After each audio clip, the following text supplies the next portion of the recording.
안녕하세요. 건강과 행복을 전하는 마음건강길 대표 한명준입니다.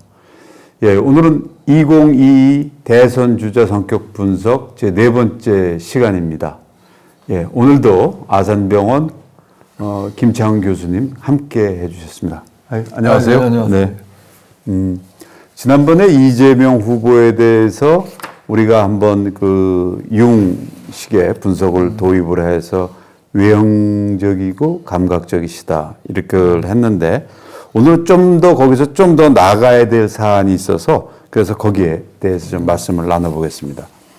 우선 이제 또 우리가 빼놓을 수 없는 게 도덕성 문제거든요. 네네. 그러니까 이 정치 공인의 도덕성 문제인데 지금 이재명 씨는 외향적 감각형인데 이 도덕적인 건 어떤 타입입니까?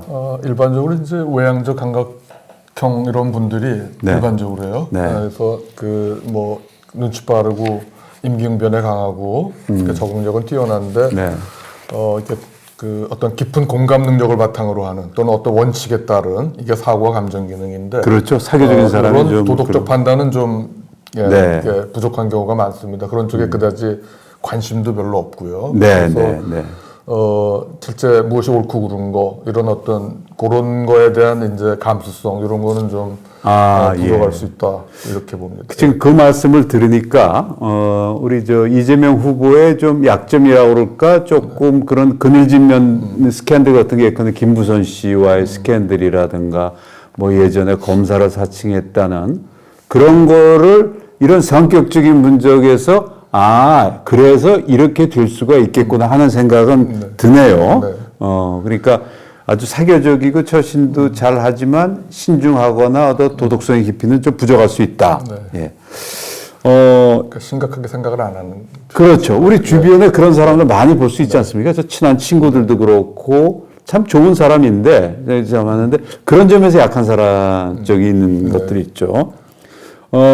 보다 본질적으로 이분의 그 형과의 관계에 대해서 또 얼마 전에도 또 그 녹취 파일이 나오고 이래서 해명하시는 걸 제가 봤는데 제가 이렇게 아는 이재명 씨와 돌아가신 그 형님 이재선 씨의 관계는 그 형님이 회계사셨어요. 그러니까 이 집안이 머리가 다 좋은 분들입니다. 가난했지만은 회계사고 그러고 2000년대 초반까지는 형하고 친했는지 늘 같이 활동을 했는데 2010년에 성남시장이 된 후에는 이 형님이 계속 안 좋은 식의 얘기를 투고를 하고 막 이렇게 돼가지고 다툼이 벌어졌어요. 그게 형제 간의 분란으로 이루어지고 그게 폭행으로 이루어지고 그런 형님을 갖고 이재명 씨는 저 형님 정신병자다 말이지.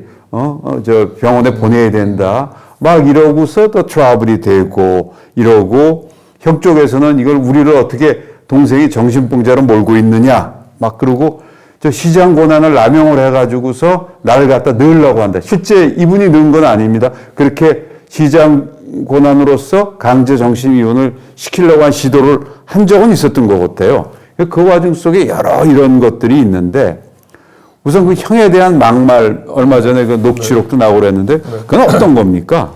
형님이 좀 이렇게 그런 얘기 한 건 사실인 것 같아요. 부지르겠다 그러고 그다음에 그러니까 태어난 걸 이제 좀 후회한다 뭐 이런 의미 뉘앙스의 그렇죠. 얘기인 것 같은데 좀 되게 표현이 좀 과격한. 적절치 못한 뭐 여기서 좀 직접 옮기긴 좀 그런데 네. 그런 얘기를 이제 형님이 한 건 사실인 것 같고요.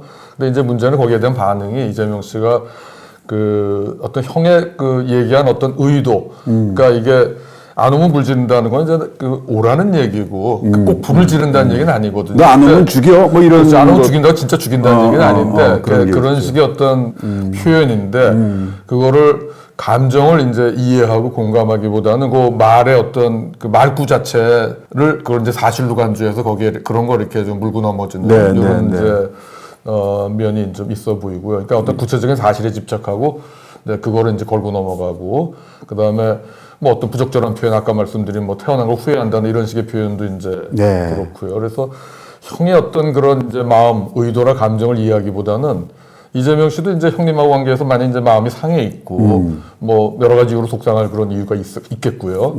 그래서 오히려 본인이 피해자라는 인식이 있고, 그러니까 형님이 뭐 이러저런 이제 글들을 자꾸 여기저기 발표하고 비판적인 얘기를 많이 공개적으로 네. 하고 다니니까 그런 인식이 있었던 것 같고, 뭐 그런 것 같아요. 그래서 좀 이제 대화하는 게 좀 만일에 이재명 주장대로 형님이 환자라면 그러면 좀 더 이해하려는 노력이 필요하고 이렇게 이제 경멸적으로 막 이렇게 형님한테 이렇게 얘기하는 것 같거든요. 이런 거는 좀 아쉬운 부분이 있는 네. 것 같습니다. 상당히. 예. 그러니까 우리가 이게 통상 우리 집안으로 각자로 따지고 보면 형하고 동생하고 장선해서 다툴 수도 있죠. 네. 뭐 여러 가지 문제로 다툴 수도 있고 그런데 그러다 보면 과격해서 형이 동생한테 폭행을 하거나 동생이 형한테 대들거나 할 수 있는 일들도 있고 이런데 이게 어차피 이재명 지사는 공인의 입장에서 물론 자꾸 형이 그런다고 하지만은 그거를 갖고서 막 이러고 또 정신적으로 힘들다고 해서 그걸 저 사람은 좀 그럴 수밖에 없네 하는 식의 이해라기보다는 더욱더 거기에 대해서 안 좋은 쪽으로 나가고 그런 것들을 느꼈어요. 이렇게 말이 나온 김에 이제 정신과 의사시니까 형 정신병원을 강제 입원시키려고 시도한 거에 대해서는 어떻게 생각하세요? 공론화시키고. 예. 그건 좀 우선 실제 이제 형님이 병이 있느냐 없느냐 이걸 떠나가지고요. 네. 뭐 그 부분도 한번 좀 짚어봐야겠지만 이재명 씨는 이제 형이 병이 있다고 주장을 하고 또 뭐 나중에 입원을 하셨지만 어쨌거나 그걸 떠나서 문제는 보호자가 있는데 네. 보호자가 있잖아요. 부인도 있고 아이도 있고 그런데 비록 형제긴 하지만 시도지사 입장에서 그걸 입원시키는 게 적절한가? 요거는 당시 어떤 정신보건법상 일반적으로 저희가 입원시킬 때 보호자가 있는 경우에 지도지사 입원은 보통 생각하기 어려워요. 네. 일반적으로 그런 네. 경우도 거의 없고요. 그리고 시도지사 입원, 뭐 일명 행정 입원이라 그러는데 시도지사 입원은 대체로 보호자가 없을 때, 보호자가 없는데 입원이 필요한 경우가 있죠. 그렇죠. 그런 경우에 이제 달리 방법이 없으니까 시도지사가 보호자 역할을 하면서 입원을 시키는 이런 제도고, 네. 그렇죠. 그래서 그런 측면에서 이게 적절했는가 한번 생각해 볼 필요가 있고, 네. 보호자가 있는데 두 번째는 설사 형이 문제가 있었다 하더라도 정신과적인 있다 치더라도 그게 강제 입원이 필요한 정도인가 이거는 좀 생각해 볼 필요가 네, 있어요. 네, 이게 네. 있다 하더라도 그게 정도가 심하냐. 시도지사 입원은 이게 보호자가 아닌 제3자, 그러니까 어떤 행정기관에서 입원을 시키는 거기 때문에 인권보호 측면에서 훨씬 더 까다로워요. 네. 그래서 일반 보호자 입원은 뭐 정신병이 있고 보호자가 의뢰를 하고 의사가 뭐 입원이 필요하다 하면 그냥 입원이 되는데 시도지사 입원은 자타의 위험이 있는 경우에 제한돼요. 그러니까 좀 심한 경우만 그렇죠. 입원을 시킬 수 있거든요. 근데 그렇다면 그 당시에 문제가 있다 하더라도 과연 자타의 위험이 있었는가? 물론 이제 말로는 뭐 불지른다 이런 얘기를 했고 뭐 어머니를 뭐 폭행했다 안 했다에 대해서 이제 논란이 있긴 한데 형님 쪽은 아니라 그러고 뭐 이재명 씨 그렇다고 얘기를 했죠. 그래서 그렇긴 한데 정말 그게 급박하게 위험할 정도로 심각한 정도로 이렇게 자타의 위험이 있다고 볼 수 있는 정도인가 이 부분을 한번 좀 짚어봐야 될 것 같고요. 네. 그다음에 이제 절차상에서 그러니까 보호자가 있는데 이제 시도지사 입원은 그거는 적절한지 이거는 시도지사가 뭐 입원시킬 수 있는 권한이 있다고 해가지고 되게 이제 이 법을 공부하시는 분들은 접고 들어가는데 실제 저희가 현장에서 보호자가 있는데 시도지사 입원은 보통은 생각하기 어려워요. 예, 이건 그다음에 또 하나 이제 절차 면에서 의사에게 이제 보였냐 하는 거. 네. 이 부분이 이제 좀 확인해 봐야 될 부분인 것 같습니다. 예.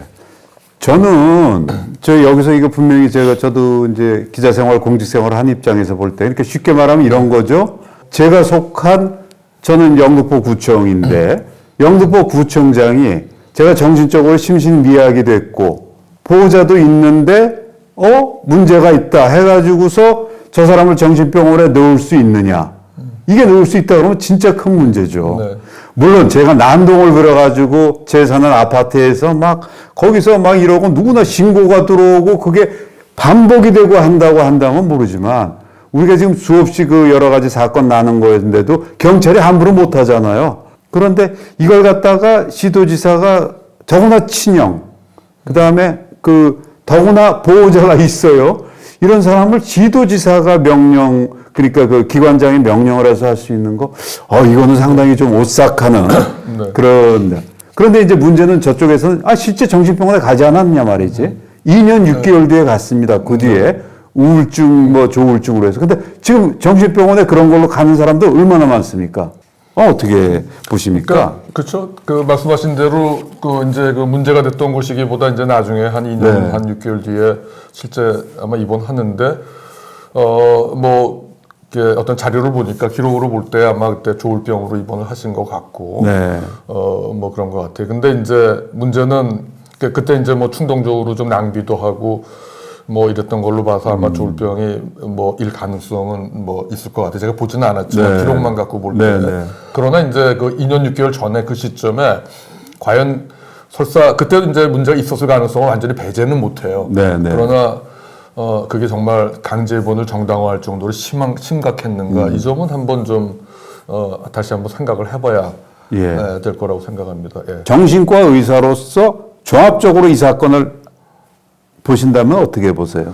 그러니까 나중에 조울증으로 입원한 걸로 봐서 그 실제 어떤 조울증이 있었을 가능성은 뭐 이렇게 네, 배제할 네, 수는 없을 네, 것 같긴 네, 해요. 네. 근데 이제 약간 이제 가벼운 조증이 있을 때는 굉장히 이렇게 비판적이고 또 그런 평소 같으면 또는 이제 다른 사람 같으면 얘기 안 할 거를 이렇게 오픈하고 그 감정이나 의견을 이렇게 드러내고 비판적인 이럴 수는 있어요. 네. 근데 이런 게 이재명 이사 입장에서 물론 불편했을 수도 있지만은 그렇죠. 그게 그런 이제, 건 있지만 예, 그럴 수도 있으나 그게 형이 자꾸 강제 입원을 정당화할 정도냐 하는 거는 예. 생각해 봐야 되고 게다가 가족이 있는데 네. 실제로 나중에 문제가 있으니까 2년 6개월 뒤에 가족이 알아서 입원하잖아요. 그래서 그거는 생각해 봐야 되고 그다음에 또 하나는 그 설사 그게 가벼운 조증이라 하더라도 조증 때 얘기한 게 다 틀린 건 아니에요. 그렇죠. 조증 때는 굉장히 비판적이라 평소 같으면 또 남들 같으면 안 할 얘기를 했을 뿐이지 내용이 네. 꼭 틀린 거는 사실은 예, 아니에요. 예, 예, 그래서 그거를 병이 있다는 이유 하나만으로 강제 입원하는 거는 그건 적절치 않다. 네. 그다음에 만일에 또 그 병이 뭐 그런 건 한번 좀 네. 생각을 해봐야 될 것 같고요. 말이 나온 김에 이제 일각에서는 2주 입원은 원래 이제 시도지사 입원은 2주간 입원했다가 그다음에 정신과 의사 2인이 뭐 계속 입원에 동의하면 그 이상도 입원할 수 있는 건데 그래서 2주는 진단 입원이다. 그러니까 그건 진단 입원이니까 강제 입원이 아니다. 뭐 이렇게 얘기하는데 그건 잘못된 개념이에요. 2주라도 그건 사실상 강제 입원이고 굉장히 신중하게 해야 되는 거고 시도지사 입원은 굉장히 인권 침해 소지가 많기 때문에 2주 후에 한 번 더 체크를 하는 거거든요. 그런 거지 2주는 쉽게 하고 그런 개념이 아니라는 거죠. 네, 그래서 네. 인격을 이제 인권을 보호하기 위해서 2주 있다가도 그것도 정신과에서 한 명도 아니고 둘. 그러니까 일반 보호자분은 그렇게 안 해요. 네. 그러니까 그 정도로 이제 까다로운 입원인데 인권 이제 그를 다루는 이제 변호사인 이제 이재명 후보께서 좀 그런 부분에 대해서는 좀 그 아쉬운 부분이 없지 않는 것 같아요. 제가. 네, 네, 네. 예. 그 참고로 김창현 교수님은 이 조울증의 진짜 국내 권위자십니다. 그래서 얼마 전에는 그 연상군, 그다음에 폐비윤 씨, 그거를 조울증적인 분석을 통해서 해서 그 폐비윤 씨가 꼭 무슨 뭐 아주 이런 사람이 아니라 그 조울증으로 인해 가지고 결국은 아주 심하게 돼서 그건 아주 심한 경우죠. 이렇게 됐다는 거를 연구 결과로 발표하신 적도 있습니다. 마지막 질문 드리겠습니다. 자, 이런 외향적 감각형 이재명 씨와 비슷한 부분으로 어떤 분들이 있을까요? 그러니까 역대 대통령 중에는 아마 그러니까 이명박 대통령도 굉장히 실용주의자시죠. 그렇죠. 사업가시고 별로 관심이 없으시고 네, 굉장히 네, 네. 현실적이고 아마 좀 비슷한 유형이 아닌가 생각이 들고 물론 유형이 같다고 그 개개인이 다 같은 건 아니에요. 그러나 예. 대체로 좀 성향은 비슷하고 얼른 떠오르는 분들로는 박지원. 네. 외향적 감각형. 그러시죠. 세련되고 말씀 그렇죠. 잘 눈치 빠르고 열심히 일하고. 예.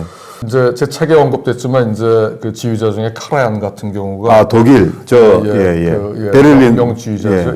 카라얀 같은 경우가 굉장히 멋있죠. 카리스마도 있고 세련되고 그 저기 아주 베스트 레서로도 알려져 그렇죠. 있었고 네. 이제 밝아요. 네. 그래가지고 네. 그때 레코딩 사람이 한창 막 일어날 때인데 그때 그 엄청나게 많은 이제 음반을 녹음하고 이렇게 돈도 많이 벌었고 그 다음에 그 뛰어난 사업가였던 그런 네. 면모를 보이기도 하고 나치에 이제 가입 전력이 있는데 네. 그러니까 어떤 그런 그 요즘에 도덕적인 거 가치 이런 거는 그다지 관심이 없는 분이고 굉장히 취미도 뭐 요트하고 굉장히 감각적인 취미도 갖고 있고 이제 그런 분이 생각이 나고 문 대통령도 감각적이세요. 근데 이제 다만 외향적인 스타일은 아니고 내향적 감각형. 그래서 예. 그래서 이렇게 어떤 이제 가치 판단 이런 거는 이렇게 되게 이렇게 우월한 이런 편은 아니신 것 같아요. 근데 이거는 그 대신에 누군가의 어떤 영향을 받게 되죠. 그런 경우는. 네.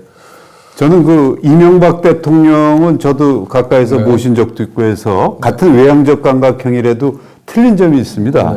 이명박 대통령 우선 그 집안이 어머니가 톡실한 크리스천이고 가족 관계들이 그 형 아주 돈독하게 자라서 이재명 씨 후보의 집안하고는 다른 것 같아요. 그래서 어려서부터 아주 가족 간의 관계가 있고 두 번째는 이분은 독실한 크리스찬을 우리가 알지 않습니까? 그래서 이제 그런 데 대해서 아주 확고하게 생활 원칙이라든가 이런 게 있고 그 다음에 이제 세 번째로는 이재명 씨는 자수성가해가지고 이제 인권 변호사로 그렇게 됐다 그러면 이명박 대통령은 대기업에 들어가서 거기서 일을 부지런히 열심히 해서 개천에서 용나듯이 정주영 회장의 그걸 받아가지고 성공을 한 그러니까 노력하면 성공한다는 이런 식의 좀 어떤 낙관주의고 그런 점이 있는 분으로 이제 기억이 되고 있죠. 네.